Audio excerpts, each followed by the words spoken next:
What are your thoughts on Arnold Schwarzenegger? Well, they say you've got anything good to say, don't say anything. So we'll get that off the record.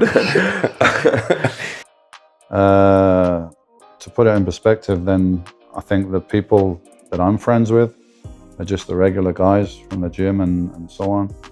Mr. Schwarzenegger is friends with Rothschilds and people like that. So that's all I'll say on the subject, you know. I mean, let's be serious. Arnold has done more than any individual to bring attention to bodybuilding first through pumping iron, and then through the big mainstream movies and everything. So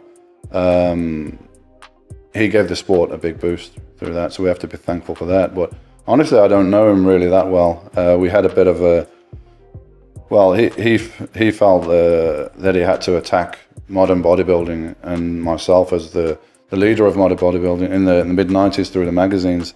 And I did a reply to him, which he shot himself in the foot because he was criticizing myself and the sport and everything. And I just replied like, I don't know how he can criticize me or the sport because he doesn't know me. I've never met him. I've never spoken to him personally. And he doesn't know anything about the sport because he doesn't come to watch the competitions. He never goes to Mr. Olympia. Arnold does exactly what's good for Arnold. So at that point, he wasn't coming to the competitions. And I made the response in the magazine.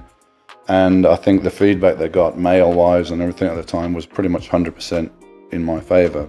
But some of that was for the movie, for the drama, for the camera. Is there any of that? The same thing is about saying, like, when you get a pump, it's like coming. There's fucking nothing like coming, man. If I'm under that squat bar, it's horrible. There's fucking torture. There's nothing like coming.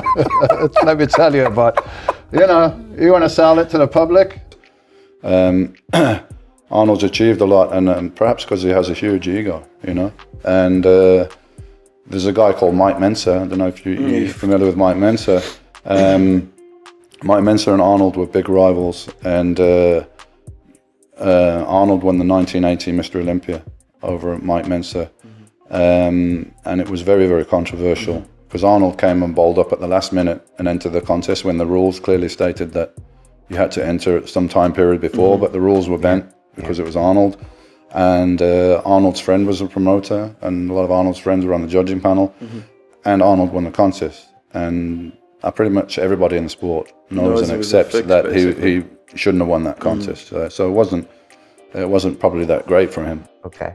You never... I mean, we're totally different, absolute opposite in personalities anyway.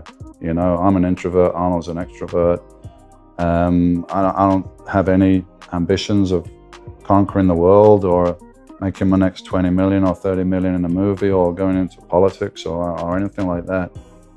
My goals now, I have my personal goals in business and to, lead a nice life and everything. But what's my main purpose? Why am I doing this interview with you now? It's to try and help other people along their journey. So Mike Mensa and Arnold had this rivalry, I guess, from there. And I was associated with Mike. I trained with him, and I knew Mike. And Mike told me, Arnold Schwarzenegger's very aware of you, and he's going to be really bothered because you're better than him. And actually, I couldn't believe it. I was like, come on, man, he ain't going to give a shit. He's done what he's done. He's Arnold. I mean, now he's in the movies. He's a big star. He's a multi-millionaire. He's not going to care about who's Mr. Olympia right now.